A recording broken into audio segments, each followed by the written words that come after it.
നിങ്ങൾ അവിടെ നിന്ന് ഇങ്ങനെ കേട്ട പോലത്തെ ഒരു അശരീരി പോലത്തെ ഒരു സംഭവം നമ്മളിപ്പോ ഓഡിയോയിലൂടെ ഇതായത് റാപ്പിഡ് ഫയർ ആണ് ഈ സെഗ്മെന്റ്. ഓക്കെ, അപ്പൊ ഒരു അശരീരി ഇപ്പൊ അവിടുന്ന് വരും. ആ അശരീരിക്ക് കറക്റ്റ് ആയിട്ട് ജസ്റ്റ് ഒന്ന് ഒരുപാട് അങ്ങനെ ലെങ്തി ആണ് എന്താണെന്ന് കറക്റ്റ് ആൻസർ മാത്രം പറഞ്ഞാൽ മതി. ഓക്കെ, 4 ചോദ്യങ്ങളായിരിക്കും അശരീരിയിൽ നമ്മൾ കേൾക്കാൻ പോണത്.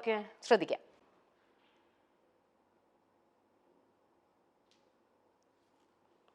Arya Bigg Boss Malayalam season 2-ൽ വളരെ മികച്ച പ്രകടനം കാഴ്ചവെച്ചുവെങ്കിലും കൊറോണ അവിടെ ഒരു വില്ലനായി. ഇനിയിപ്പോൾ ഒരു ബിഗ് ബോസ് മലയാളം അൾട്ടിമേറ്റ് വന്നാൽ വീണ്ടും ആ ബിഗ് ബോസ് വീട്ടിലേക്ക് പോവാൻ ആര്യ മനസ്സുകൊണ്ട് തയ്യാറാണോ? തയ്യാറല്ല. അല്ല അല്ല. ഓക്കെ, എക്സ്പ്ലനേഷൻ വേണോ? എന്തായിരിക്കും തയ്യാറല്ലാത്തത്? എനിക്ക് ആക്ച്വലി ഞാൻ ആ ഷോയിനോട് ഭയങ്കര ഇഷ്ടമായിരിക്കും. ഞാൻ ഹിന്ദി ഫസ്റ്റ് സീസൺ തൊട്ട് കണ്ടുകൊണ്ടിരുന്ന ആളാണ്. അപ്പൊ അതിനോടുള്ള അതിയായ ഒരു ഷോയിനോടുള്ള ഇഷ്ടം കൊണ്ടിട്ടാണ് ഞാൻ അതിൽ പാർട്ടിസിപ്പേറ്റ് ചെയ്യാൻ പോയത്. അതൊരു വൺ ടൈം എക്സ്പീരിയൻസ് ആയിരുന്നു. ഞാനത് എക്സ്പീരിയൻസ് ചെയ്തു. ബട്ട് നമ്മള് ഉള്ളില് we were very happy in the house. ഞാനത് പറയട്ടെ, 75 ദിവസവും ഞങ്ങൾ ഭയങ്കര ഹാപ്പി ആയിരുന്നു. വഴക്കുണ്ടായിട്ടുണ്ട്, തല്ലുണ്ടായിട്ടുണ്ട്, ഇതൊക്കെ ഉണ്ടായിട്ടുണ്ട്. ഇതൊക്കെ ഞങ്ങൾ പറഞ്ഞ് സോൾവ് ചെയ്തിട്ടുമുണ്ട്. ഞങ്ങൾ ആരും തമ്മിൽ അങ്ങോട്ടും ഇങ്ങോട്ടും വ്യക്തിപരമായി ഒരു വിദ്വേഷവും ഇപ്പൊ പുറത്തില്ല. എല്ലാരും കാണും, മിണ്ടും, സംസാരിക്കും ഒക്കെ ചെയ്യുന്നുണ്ട്. പക്ഷെ പ്രേക്ഷകർ ഇതിനെ എടുക്കുന്ന രീതി, പ്രേക്ഷകരെയും ഞാൻ കുറ്റം പറയില്ല, ഇത് ഒരു ഷോ ആണ്. അപ്പൊ അത് ടെലികാസ്റ്റ് വരുന്ന രീതി അങ്ങനെയാണ്. അത് എനിക്ക് കുറച്ച് ട്രോമാറ്റിക് ആയിരുന്നു. അതിലൂടെ ഇനി ഒരിക്കൽ കൂടി പോകാൻ I am not ready. Because അത് എന്നെ മാത്രമല്ല ബാധിച്ചത്, എന്റെ ഫാമിലി, എന്റെ ഫ്രണ്ട്സ്, എന്നെ കണക്ട് ചെയ്തിരിക്കുന്ന എല്ലാരെയും ബാധിച്ചു. And I don't want to put them through it again. Okay, that's it. Okay, next one. ആര്യയുടെ ജീവിതത്തിൽ ആര്യയെ ഏറ്റവും വേദനിപ്പിച്ച ഒരാൾക്ക് ആര്യയുടെ ഭാഗത്തു നിന്നുമുണ്ടായ മികച്ച പ്രതികാര മാർഗം അതെന്തായിരുന്നു? പ്രതികാരം ഒന്നും ഞാൻ ആരോടും ചെയ്തിട്ടില്ല. വേദനിപ്പിച്ചിട്ടുള്ള ആൾക്കാരൊക്കെ ഉണ്ടായിരുന്നു.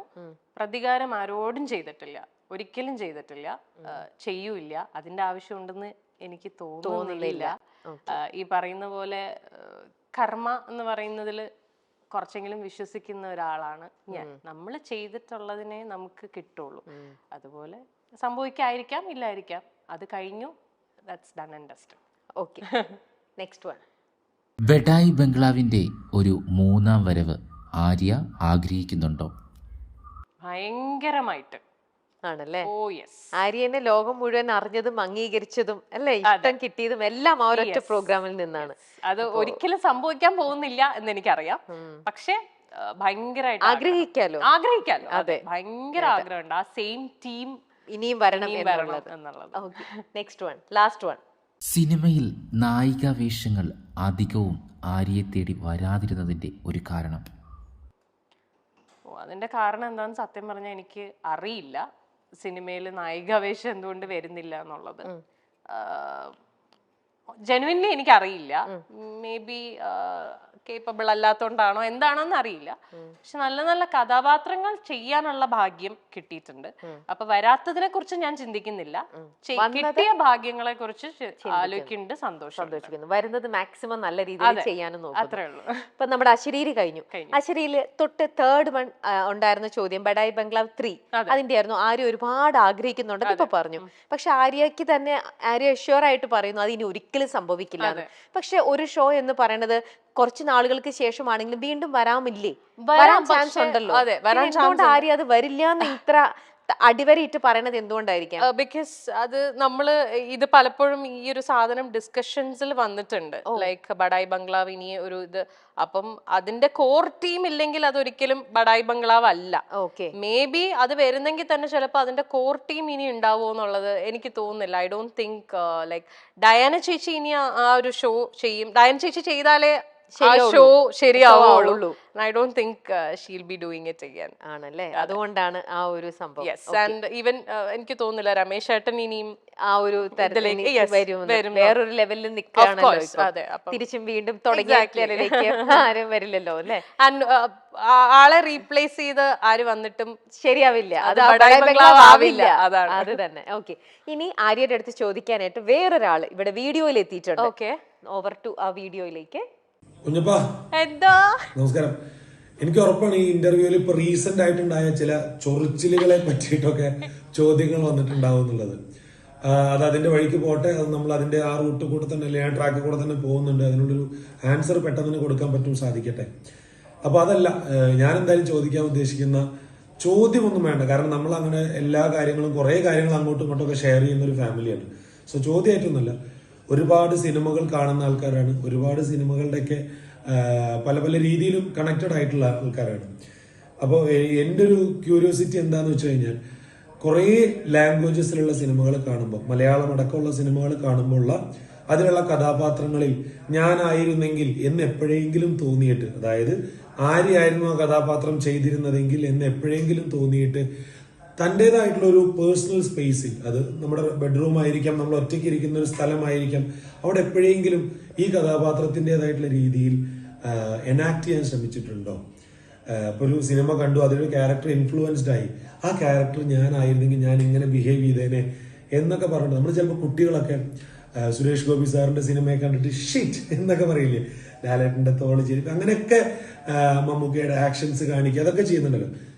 റീസെന്റ് ആയിട്ട് നമ്മൾ ഇപ്പൊ കുറച്ച് മുതിർന്നു എന്ന് പറയുന്ന, അല്ലെങ്കിൽ മുതിർന്നതിന് ശേഷം അങ്ങനെ എപ്പോഴെങ്കിലും ഒക്കെ ചെയ്തിട്ടുണ്ടോ? ചെയ്തിട്ടുണ്ടോ? എനിക്ക് കുഞ്ഞിലേ തൊട്ടേ ഉള്ള പ്രശ്നമാണെന്ന് എനിക്കറിയില്ല. ഞാൻ കണ്ണാടി നോക്കി തനി അഭിനയിക്കും. എനിക്കിഷ്ടമാണ്. പല സീൻസും ഞാൻ എന്നെ സ്വന്തമായിട്ട് ഇന്റർവ്യൂ ഒക്കെ ചെയ്യാറുണ്ട്. ബാത്റൂമിൽ നിൽക്കുമ്പോഴും ചെയ്യാറുണ്ട്, അല്ലാണ്ട് കണ്ണാടി ആരും ഇല്ലെങ്കിൽ ഒറ്റയ്ക്ക് നോക്കി ചെയ്യുന്ന അങ്ങനത്തെ പരിപാടി അത് കൊച്ചിലെ തൊട്ടേ ഉള്ളതാണ്. ഞാൻ വേറെ ആൾക്കാർ ഇതുപോലെ ചെയ്യുന്നത് അറിഞ്ഞിട്ടുണ്ട്. അത് കൊച്ചിലെ തൊട്ടേ ഉള്ളതാണ്, എനിക്ക് ഇഷ്ടമാണത്. എനിക്ക് ആഗ്രഹം തോന്നിയിട്ടുള്ളത് ഉർവശി ചേച്ചി ചെയ്ത പല ക്യാരക്ടേഴ്സ്, പലതും പല സിനിമകളും കാണുമ്പോൾ ഈശ്വര ഇതുപോലെ ഒരു കഥാപാത്രം ഇതുപോലെ ചെയ്യാൻ പറ്റിയിരുന്നെങ്കിലോ എന്ന്. ബിക്കോസ് എനിക്ക് തോന്നുന്നില്ല മലയാളം ഫിലിം ഇൻഡസ്ട്രിയിൽ കോമഡി, സീരിയസ്, റൊമാൻസ്, എനിക്കറിയില്ല, ബോൾഡ്നെസ്, ഇതെല്ലാം ഒരേപോലെ ഇത്ര പെർഫെക്ഷനോടുകൂടി ഡെലിവർ ചെയ്യാൻ പറ്റിയ വേറൊരു നടി മലയാള സിനിമയിൽ ഉണ്ടെന്ന് എനിക്ക് തോന്നുന്നില്ല. എനിക്ക് മലയാളമിന്റെ ലേഡി സൂപ്പർ സ്റ്റാർ ഉർവശി ചേച്ചിയാണ്. ഞാനും അതിനോട് തന്നെ പൂർണ്ണമായിട്ട് യോജിക്കുന്നുണ്ട്. ചേച്ചി എല്ലാ ഭാവങ്ങളും എല്ലാ ഇമോഷൻസും അത് അങ്ങനെ തന്നെ സൂപ്പർ ഡ്യൂപ്പർ ഇന്നും ചേച്ചി ഈസ് ആൻ ഇൻസ്പിറേഷൻ. പിന്നെ എനിക്ക് ഭയങ്കരമായിട്ട് ഈ ക്യാരക്ടർ പൊളിച്ചേനെ ഞാൻ എന്നാ അങ്ങനെയല്ല, ഉള്ളിൽ നമുക്ക് കിട്ടിയിരുന്നെങ്കിൽ 22 ഫീമെയിൽ കോട്ടയത്തില് റീമയുടെ ചെയ്ത ക്യാരക്ടർ എനിക്ക് ഭയങ്കര ഇഷ്ടമുള്ള ഒരു സിനിമയും വളരെ ഇഷ്ടമുള്ള ഒരു ക്യാരക്ടറുമാണ് ടെസ. ഓക്കെ, അങ്ങനെ തോന്നിയിട്ടുണ്ട്. ടെസ തന്നെയാണോ പേര്? ടെസ അല്ല, എനിക്ക് ക്യാരക്ടറിന്റെ നെയിം ഓർമ്മയില്ല.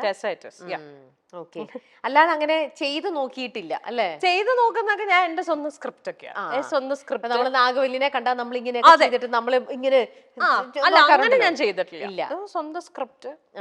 പിന്നെ കൂടുതലും ഇന്റർവ്യൂ ഞാൻ എന്നെ തന്നെ ഇന്റർവ്യൂ ചെയ്തോണ്ട്